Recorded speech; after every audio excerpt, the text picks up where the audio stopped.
बेटा, तुम्हारा result decide नहीं करता है कि तुम लूजर हो कि नहीं। तुम्हारी कोशिश डिसाइड करती है, पर कोशिश तो आपने बहुत करी ना बेटा। कोशिश तो सुशांत सिंह राजपूत जी ने भी बहुत किए थे, इसलिए आज वो इस मुकाम में हैं। उनके जो चाहने वाले हैं, उनके जो फैंस हैं, उनको जो आइडल मानते हैं, वो भी इस मुकाम पर पहुंचने के लिए अभी भी कोशिश कर रहे हैं। तो क्यों सुशांत सिंह जी ने इस तरह के कदम उठाए हैं, आइए चलिए जानते हैं आज के इस वीडियो में। Welcome back to the channel, my name is Mayuk, you watching challenging life, let's start.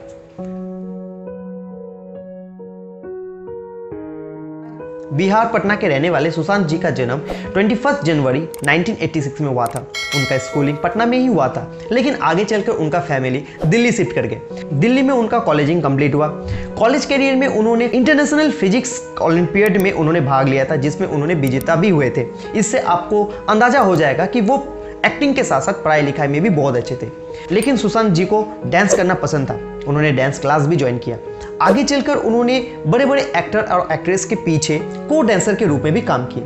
2009 में उन्होंने टीवी इंडस्ट्री में कदम रखा। उन्होंने पवित्र रिश्ता नामक एक सीरियल किया, जिसमें उन्होंने मानव देशमुख का किरदार अदा किया। उनके इस रोल को लोगों ने बहुत पसंद किया। आगे चलकर उन्हें बड़े पर्दे पर भी मौका मिला। उस फिल्म का नाम था काइपोची, शायद आपने उस फिल्म को देखा होगा। उसमें उनकी बेहतरीन एक्टिंग सबने पसंद किया था। उसके बाद से उनका करियर बहुत फास्ट फॉरवर्ड से आगे निकलता गया। उस मूवी के बाद उनका करियर रॉकेट की तरह आगे बढ़ता गया। उन्होंने बहुत सारे मूवी किए। उनका जो अंतिम मूवी था वो छिछोरा था, वो भी बहुत अच्छा मूवी है, आप चाहे तो उसको जाके देख सकते हैं। वो अपने लाइफ में बहुत सारे सक्सेस उन्होंने देखे थे। वो लगातार कोशिश करते रहे और सफलता भी उन्होंने हासिल भी किया। लेकिन ऐसा क्या हुआ जिसके कारण उन्होंने इस तरह का बड़ा कदम उठा लिया।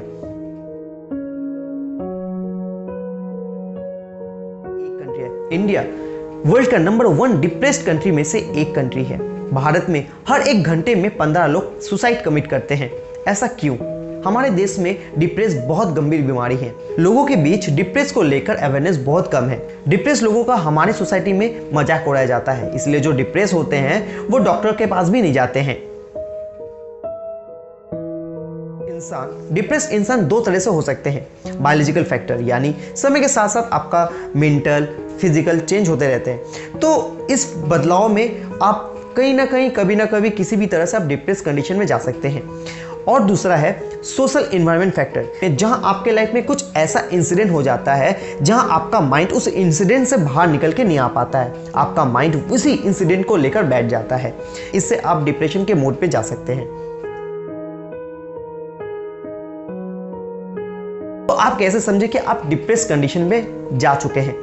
तो इसके कुछ सिम्टम हैं, जैसे कि सैडनेस, आप हमेशा दुखी रहेंगे, आपका मूड ऑफ रहेगा, आपको किसी चीज़ में इंटरेस्ट नहीं लगेगा, आप सेल्फ गिल्ट महसूस करेंगे, आपको सेल्फ डाउट लगेगा, आपका कंसंट्रेशन बहुत पुअर हो जाएगा, आप किसी चीज़ में कंसंट्रेट नहीं कर पाएंगे, आपको भूख नहीं लगेगा, भूख ना लगने से आपका वेट गिर जाएगा, आपका फिजिकल वीकनेस आ जाएगा, आपको डर लगने लगेगा, आपको नींद नहीं आएगी, आप ओवर थिंकिंग करेंगे, नेगेटिव थॉट्स आएंगे, इससे आप इरिटेट होते रहेंगे और अंत में जाकर आप सुसाइड कमिट कर लेंगे। तो ये कुछ सिम्टम है जिससे मुझे लगा कि ये इंपॉर्टेंट है, इसलिए मैं आपसे शेयर किया।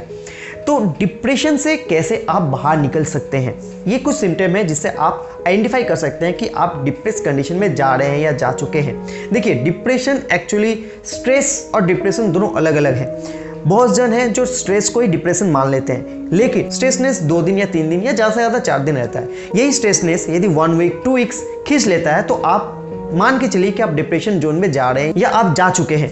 ये दोनों में से कुछ एक फैक्टर हो सकता है। तो आप इस डिप्रेशन से कैसे आप निकल के बाहर आ सके, इसका भी उपाय है। सबसे पहले आप डॉक्टर के पास जाइए और उनसे कंसल्ट कीजिए, क्योंकि एक डॉक्टर ही है कि आपको अच्छी तरह से समझ सकते हैं। अब जितना जल्दी डॉक्टर के पास जाएंगे आप उतना जल्दी डिप्रेस मोड से बाहर निकल के आएंगे। बहुत सारे जन हैं जो डॉक्टर के पास जाने से झिझकते हैं, तो आप अपने माँ बाप से इसको कंसल्ट कर सकते हैं या अपने माँ बाप से शेयर कर सकते हैं, क्योंकि इस दुनिया में ये दो इंसान हैं जो आपका कभी बुरा नहीं चाहेगा। तो इसीलिए आप अपने माँ बाप से डिस्कस कर सकते हैं। यदि आपके माँ बाप आपके साथ नहीं है तो आप अपने भाई बहन या अपने रिश्तेदार से भी आप शेयर कर सकते हैं जो आपके पास है, लेकिन आप शेयर करें, क्योंकि आपके जो भीतर दबी हुई जो बातें हैं वो यदि बाहर निकलते हैं तो आपको भी अच्छा महसूस होगा। एक्चुअली होता क्या है कि आपके बॉडी में यदि पेन होता है तो आपको मालूम चलेगा कि कहाँ पर पेन हो रहा है, लेकिन डिप्रेशन एक ऐसी चीज है आप बता नहीं सकते, आप बोल नहीं सकते। बहुत सारे जन हैं उनको पता भी नहीं चलता कि वो डिप्रेशन जोन में चले गए हैं।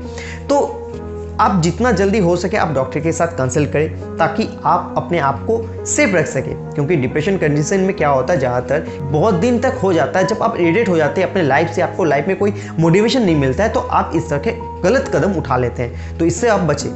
डिप्रेशन से बचने के लिए आप कुछ चीज़ कर सकते हैं, अपने लाइफ में इम्प्लीमेंट कर सकते हैं। इसको आपको लॉन्ग टाइम तक करना पड़ेगा। जैसे कि आप टाइम पे सोइए और जल्दी उठ जाइए। जैसे कि आप 9, 10 या 11 बजे सो जाते हैं और उधर 4, 5 या 6 बजे आप उठ जाते हैं, तो आपके लिए बढ़िया होता है। आप 6 to 8 आवर्स आप अपना नींद पूरा कीजिए। बहुत सारे जन हैं जो बहुत कम सोते हैं, 4 घंटे या 3 घंटे सोकर वो अपना दूसरा काम पे चले जाते हैं। इससे आपका ब्रेन टायर्ड रहता है, ये ब्रेन आपका फ्रेशनेस नहीं होता है। तो 6 से 8 घंटा मिनिमम आपको सोना ही है। इसके बाद आप जब सुबह को उठते हैं तो आप वॉक पे चले जाइए, या हो सके तो आप जिम ज्वाइन कर लीजिए। यदि आप ये नहीं कर सकते हैं तो आप योगा कर सकते हैं। योगा बॉडी और माइंड के लिए बहुत अच्छा होता है, आप घर बैठे इसको कर सकते हैं। यदि आप ये भी नहीं कर सकते हैं तो आप कम से कम 5 मिनट, हो सके तो 10, 15, आप जितना बढ़ा सके, लेकिन मिनिमम 5 मिनट आप रोज मेडिटेशन कीजिए। इससे आपका ब्रेन हील होगा, आपका ब्रेन ताज़ा होगा या आपका ब्रेन एक्टिव हो जाएगा, आपके बॉडी के लिए बहुत अच्छी होती है। इसके बाद जो पॉइंट है, ये बहुत इंपॉर्टेंट पॉइंट है, ये है फूडिंग। हमारे जो स्ट्रेसफुल जो शेड्यूल होता है इसमें हम लोग फूडिंग को बहुत कम तवज्जो देते हैं। हम अपने काम के चलते खाना पीना भूल जाते हैं, या हम लोग खाते भी नहीं है, और खाते भी हैं तो बहुत गलत खा लेते हैं। इससे क्या होता है, पेट आपका खराब हो जाता है, और पेट से ही आपका मतलब स्टोमक से ही आपका पूरा बॉडी में एनर्जी सर्कुलर होता है। तो यदि एनर्जी सही से आपका बॉडी में नहीं जाएगा तो आपका माइंड और आपका बॉडी के बीच में जो बैलेंस है वो गड़बड़ा जाएगा। इसीलिए खाना बहुत जरूरी है। कोशिश कीजिए, पहले आपको थोड़ा सा दिक्कत आएगा, लेकिन आप यदि कोशिश करते हैं तो इसे आप ओवरकम कर सकते हैं। आप अपना शेड्यूल को इस तरह से एडजस्ट कीजिए, उसमें आपका जो फूडिंग हैबिट है उसको थोड़ा सा चेंज कीजिए। जितना हो सके ग्रीन वेजिटेबल खाइए, इससे आपका पेट या आपका स्टोमक बहुत अच्छा रहेगा। तो ये कुछ चीज़ें हैं आप फॉलो कर सकते हैं। लेकिन इससे सबसे बड़ा प्रॉब्लम ये है कि डिप्रेशन से जाने से पहले आपको ये फॉलो करना होगा, क्योंकि यदि आप डिप्रेशन कंडीशन में चले जाते हैं फिर तो आप ये कर नहीं पाएंगे, क्योंकि डिप्रेशन मोड में आप किसी चीज़ में इंटरेस्ट ही नहीं मिलेगा, आपको किसी चीज़ में मतलब अच्छा महसूस नहीं होगा, आपको कोई आपके लाइफ में कोई मोटिवेशन नहीं रहेगा। तो इसीलिए आप गलत कदम उठा लेंगे। और रही बात सुशांत जी की, वो इस प्रॉब्लम को हैंडल कर सकते थे। उनके लाइफ में क्या चल रहा है वो तो हमें मालूम नहीं है, लेकिन आगे चलकर आपको मालूम चल जाएगा, क्योंकि उनके ऊपर स्टडी हो रहा है, बहुत सारे वीडियो उनके ऊपर हैं। वहाँ से जहाँ तक मुझे मालूम चला है उनके करियर को लेकर थोड़े से वो अपसेट थे। लेकिन सुसाइड कोई सोल्यूशन नहीं होता है, क्योंकि मेरा मानना है कि आप इस दुनिया में अपने मर्जी से नहीं आते हैं, इसीलिए आप अपने मर्जी से जा भी नहीं सकते। ये गॉड के ऊपर छोड़ दीजिए, वो जब चाहेगा वो तब आपको उठा लेगा।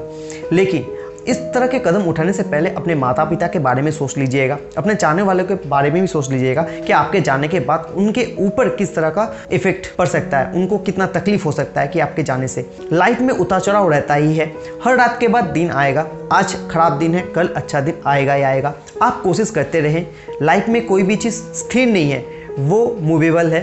आज आपका दिन खराब है, कल आपका दिन अच्छा होगा। इस तरह के कदम प्लीज़ आप ना उठाएं। ये था आज की स्टोरी। आपको ये वीडियो कैसा लगा कमेंट सेक्शन में जाकर बताएं। अच्छा लगा होगा तो लाइक कीजिए और शेयर करें अपने दोस्तों को, ताकि वो भी मोटिवेट और इंस्पायर रह सके। सब्सक्राइब करना ना भूलें। मेरे आने वाले नए वीडियो के साथ जुड़े रहने के लिए बेल आइकन को दबाएं। अभी के लिए इतना ही, मिलते हैं अगले वीडियो में। Thank you. जय हिंद।